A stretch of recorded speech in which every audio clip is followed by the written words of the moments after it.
पहली कहानी हिंदी जबान में है। मुंशी प्रेमचंद की ये कहानी जिसका नाम बड़े घर की बेटी है। ऐसा कहा जाता है कि 1911 में जब उनका नाम बदला, वो नवाब राय से मुंशी प्रेमचंद बने, उस वक्त जो पहली हिंदी कहानी उन्होंने लिखी उसका नाम था बड़े घर की बेटी। ये एक ऐसी कहानी है और उस औरत की कहानी है जिसे देखने के बाद आपको लगता है कि काश ऐसी बेटी हमारी हो, काश ऐसी बहू हमारी हो। समाज के ज्वलंत मुद्दे पर प्रेमचंद ने एक बहुत खूबसूरत कहानी लिखी है और इसका क्लाइमेक्स आपके मन को इतना भावुक कर देगा कि बेसाख्ता आपकी आंखों से आंसू निकल आएंगे। ये कहानी यूं भी बहुत अहम है कि हमने जहां जहां इसके परफॉर्मेंसेस किए हैं, शोज किए हैं,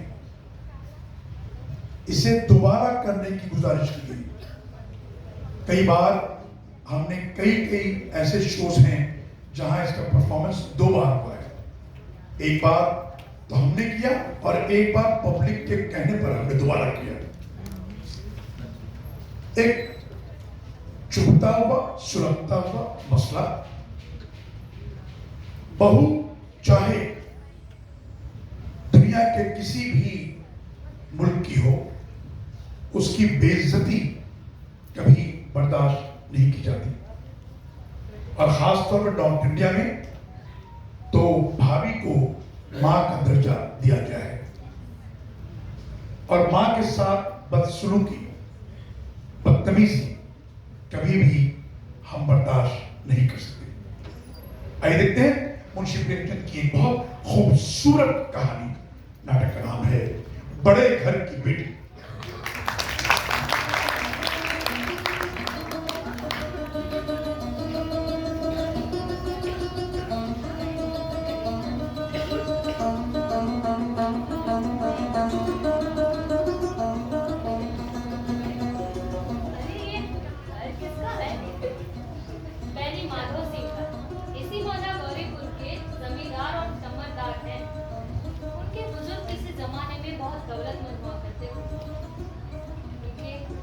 उनके दरवाजे पर एक हाथी झूलता था, मगर एक बूढ़ी भैंस है। उसके बदन पर गोश्त तो नहीं है पर दूध फूंक देती है। उनकी आधे से ज्यादा दौलत वकीलों के नाम पर चढ़ गई। अब उनकी सालाना आमदनी 1000 रुपए से ज्यादा नहीं। ठाकुर साहब के बच्चे कितने हैं? 2 बेटे। एक का नाम है श्रीकंठ, जिसने बड़े मुश्किल से बीए पास किया है। अब एक दफ्तर में नौकरी करते हैं। और दूसरे का नाम है लाल बिहारी सिंह। रोज दिन में 2 से दूध पी जाता है।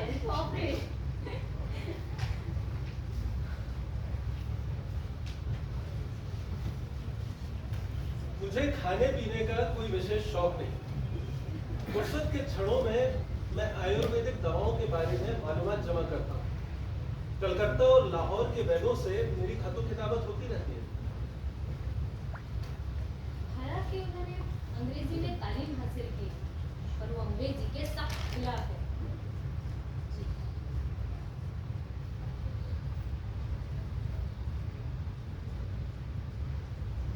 मैं पुराने रस्म रिवाज को मानता हूँ।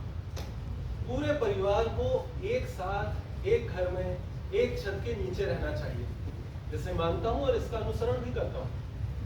आजकल की औरतें अपने सास ससुर के साथ रहना पसंद नहीं करती, इसलिए वो सब मेरे खिलाफ हैं। बात शरीफ जादियां तो मुझे अपना दुश्मन समझती हैं। यहाँ तक कि मेरी पत्नी आनंदी भी मुझे अपना दुश्मन समझती है। इसलिए नहीं कि मैं इनके कुंबे के साथ रहना नहीं चाहती, बल्कि इसलिए कि आए दिन की तकरार से अगर जिंदगी कड़वी हो जाए तो बेहतर अपनी खिचड़ी अलग खाई जाए।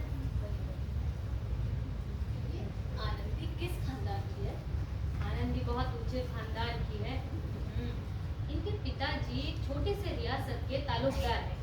आलीशान महल, 1 हाथी, 3 घोड़े, 5 फर्दीपोश सिपाही, पटन और शिकारी कुत्ते, ये सब उनके घर में है।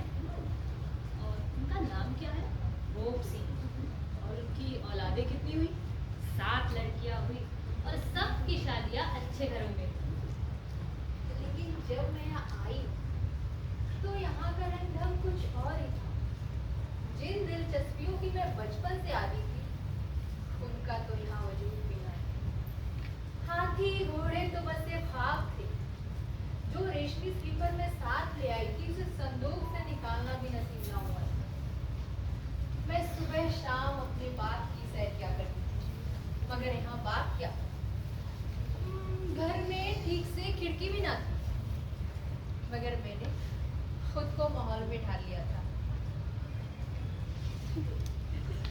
ऐसी औरतों का निकाह बड़ी मुश्किल से होता होगा और झगड़े तो रोज ही होते होंगे। जी हाँ, पहली बार झगड़ा तब हुआ जब उनके देवर ने 2 मुर्गियां लाई। भाभी, गोश्त पका देना, मैं बाजार जाकर आता हूँ। जी भैया। जब आनंदी खाना बनाने बैठी तो डिब्बे में कुछ पाव भर से ज्यादा घी था और आनंदी शरीफ बड़े घर की बेटी, उसने सारा घी गोश्त में डाल दिया। जब लाल बिहारी रात को आया खाना खाने बैठा तो सब्जी में घी न था। लीजिए भाभी, बहुत भूख लगी है।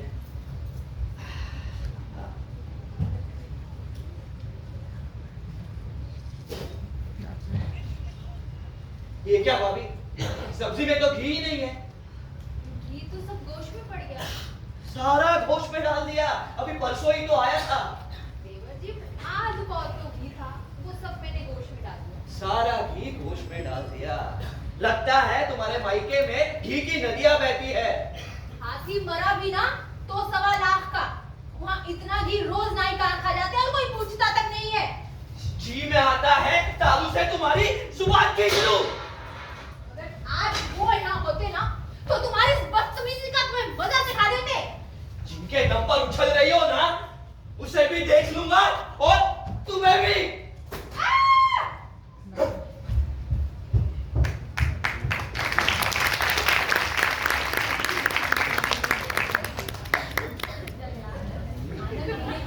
हाथ से रोकी, सर तो बच गया पर उंगली में चोट आई। श्रीकंठ हर शनिवार को घर आते और ये वाकया जुम्मेरात का था। आनंदी ने 2 दिन ना कुछ खाया ना पिया। जब शनिवार को श्रीकंठ घर आए तो सबसे पहले बेनी माधो सिंह ने और लाल बिहारी ने घेर लिया।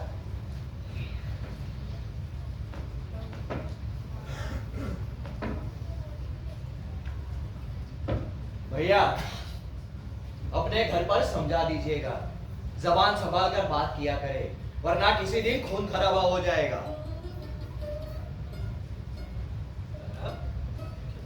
बात क्या हुई? बहू बेटियों की ये आदत अच्छी नहीं कि वो मर्दों के मुंह लगे। बड़े घर की बेटी होगी तो हुआ करे, हम भी कोई कुर्बी कहार नहीं है। लाला कुछ कहो तो सही, बात क्या हुई? कुछ नहीं, बस यूं ही अपने आप ही उलझ पड़ी। अपने मायके के सामने हम सबको कुछ समझती ही नहीं है। लाला गरम ना हो, मैं उससे बात करूंगा। लाला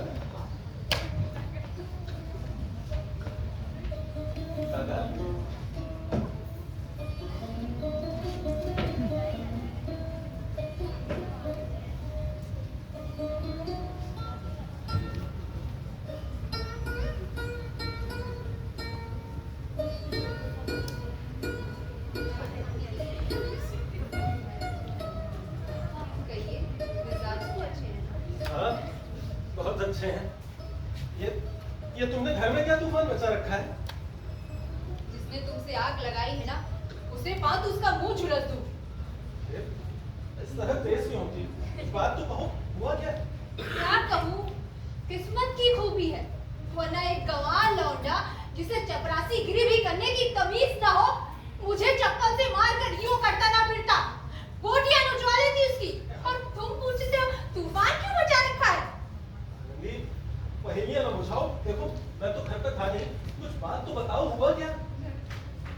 परसों तुम्हारे लाडले भाई ने मुझे गोश्त पकाने को कहा। घी आध पौ से कुछ ज्यादा था, वो सब मैंने गोश्त में डाल दिया। जब शाम को खाना खाने बैठा तो कहने लगा सब्जी में घी क्यों नहीं है, बस। और इसी बात पे मेरे मायके वाले को भला बुरा कहने लगा। उससे भी बर्दाश्त न हुआ, मैंने भी कह दिया कि माँ इतना घी रोज नायकार खा जाते हैं और कोई पूछता तक नहीं है। बस इतनी सी बात पे उस जालिम ने मुझे चप्पल फेंक के मारा। अगर मैं हाथ से ना रोकती तो मेरा घर फट जाता। अब जाओ उससे जाके पूछो कि मैं जो कुछ भी कह रही हूँ सच है झूठ। अच्छा, तो नौबत यहाँ तक पहुँच गई। ये लौंडा तो बहुत शरीर है। आनंदी, तुम रो नहीं आनंदी। मैं दादा से बात करूंगा। मैं दादा से बात करूंगा आनंदी। तुम रो नहीं।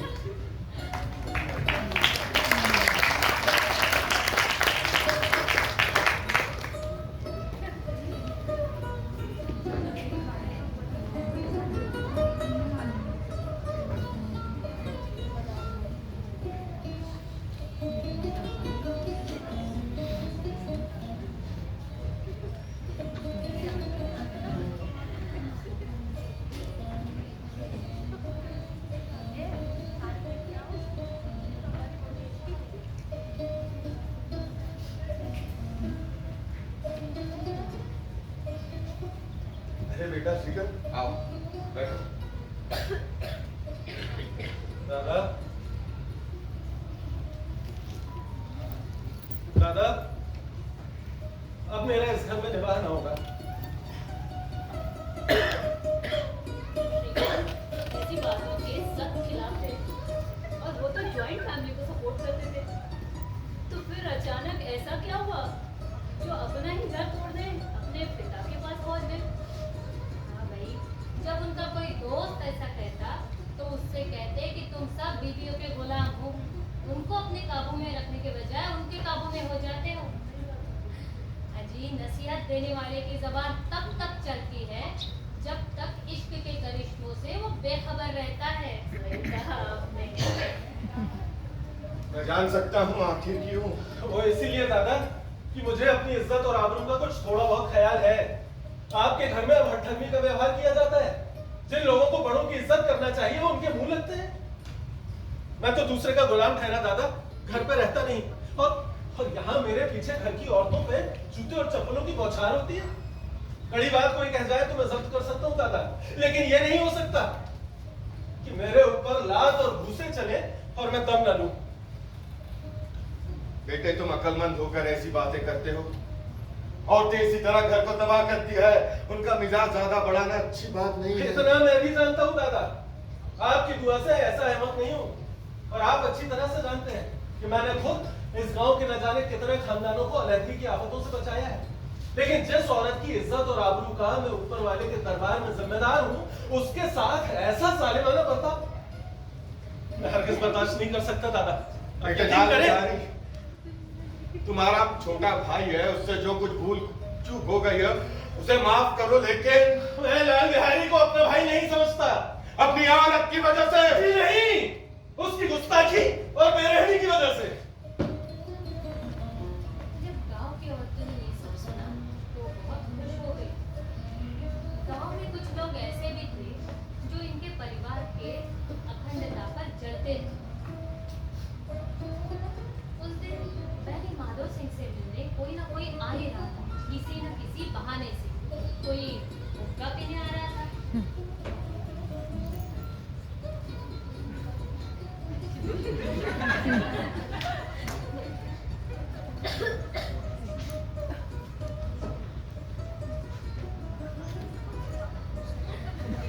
तो कोई लगान की रसीद दिखाने के लिए।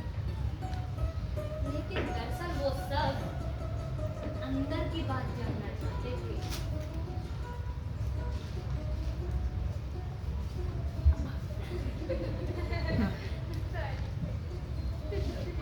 लेकिन मैंने माधव सिंह भी पुराने जमाने के थे। वो सब जानते थे कि इन सब के दिलों में खुशी के लड्डू फूट रहे हैं। उन्होंने भी अपने मन में ठान लिया कि वो अपने घर को टूटने नहीं देंगे। बेटे मैं तुमसे बिल्कुल बाहर नहीं हूं। तुम्हारा जो जी चाहे करो, अब तो लड़के से खता हो गई है। दादा, मैं लाल बिहारी के साथ इस घर में नहीं रह सकता। बेटे तुम अक्लमंद होकर ऐसी बातें करते हो। अक्लमंद आदमी गवारों की बातों पर ध्यान नहीं देते। वो तो ना समझ लड़का है। उससे जो कुछ भूल हो गई हो उसे छोटा समझकर तुम्हें माफ करना चाहिए। दादा, उसकी इस खता को मैं हरगिज माफ नहीं कर सकता। अब या तो वो इस घर में रहेगा या मैं। अगर आपको उससे ज्यादा मोहब्बत है तो मुझे रुखसत कर दीजिए, मैं अपना बोझ आप उठा लूंगा। और अगर मुझे इस घर में रखना चाहते हैं तो कह दीजिए उससे, जहां जी चाहे चला जाए। मैं उसकी सूरत भी नहीं देखना चाहता। बस ये मेरा आखिरी फैसला है। लाल बिहारी दूर खड़ा ये सब सुन रहा था। उसने अपने भैया को इतने गुस्से में पहले कभी नहीं देखा। वो उनकी बहुत इज्जत करता था, उनके सामने कभी चारपाई पर भी नहीं बैठता था। और श्रीखंड से बहुत प्यार करते थे। जब भी इलाहाबाद से आते तो उनके लिए कोई ना कोई तोहफा जरूर लाते। उनके आने से एक दिन पहले उसका दिल बहुत जोर से धड़क रहा था कि भैया अगर उसे समझाएंगे। वो ज्यादा पढ़ा लिखा तो नहीं था, लेकिन उसका दिल कह रहा था कि उसके भैया उसके साथ ज्यादती कर रहे हैं। अगर उन्होंने उसको अकेले में 2-4 थप्पड़े भी मार दी होती तो उसको इतना मलाल ना होता। वो दौड़ता हुआ अपने भाभी के पास आया। भाभी, भैया मेरा मुंह नहीं देखना चाहते तो मैं भी उन्हें अपना मुंह ना दिखाऊंगा। भाभी, मैं ये घर छोड़कर जा रहा हूँ। मुझसे जो खता हुई उसके लिए मुझे माफ कर दीजिए। मैं भैया को अपना मुंह ना दिखाऊंगा। मैं ये घर छोड़कर जा रहा हूँ। लाला,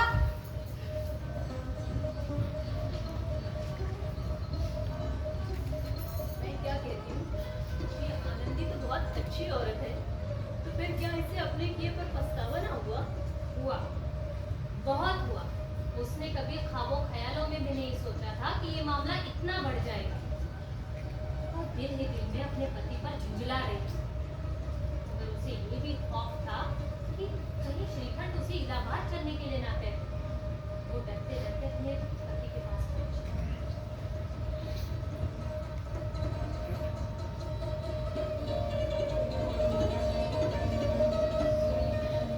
लाला घर छोड़ के जा रहे हैं, बहुत रो रहे हैं। तो मैं क्या करूं? अंदर बुला लो, उन्हें रोक लो। मेरी जुबान में आग लगे, मैंने झगड़ा कहां से कहां बोल ले लिया। मैं नहीं बुलाने का। पछताओगे, कहीं ऐसा ना हो सचमुच घर छोड़ के चले जाएं। भाभी, भैया मेरा मुंह नहीं देखता। मैं जा रहा हूँ। मुझे माफ कर दीजिएगा भाभी, मैं ही घर छोड़कर जा रहा हूँ। लाला, मुझे जाने दीजिए भाभी। कहाँ जाते हो? वहाँ जहाँ कोई मेरा ये मुंह ना देखे। मैं ना जाने दूंगी। भाभी, मैं आप लोगों के साथ रहने के लायक नहीं हूँ भाभी। मुझे मेरी कसम है, अगर एक कदम भी आगे बढ़ा है तो जब तक मुझे ये ना पता चल जाए कि भैया के दिल में मेरे लिए कोई मैल नहीं, मैं इस घर में हरगिज ना रहूंगा भाभी। लाला, मैं ईश्वर से कहती हूँ, मेरे दिल में तुम्हारे लिए जरा भी मैल नहीं है। हाँ। लाला, जब भाभी रुकने को कहती है तो रुक क्यों नहीं जाता रे पगले? क्या तू इतना बड़ा हो गया कि अपना फैसले खुद कर?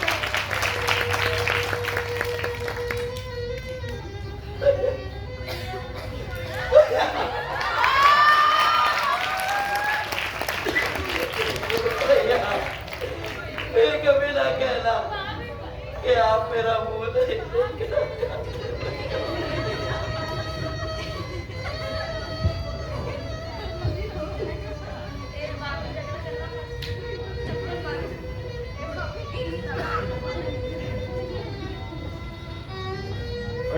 की बेटियां ऐसी ही होती हैं, बिगड़ा हुआ काम बनाती हैं।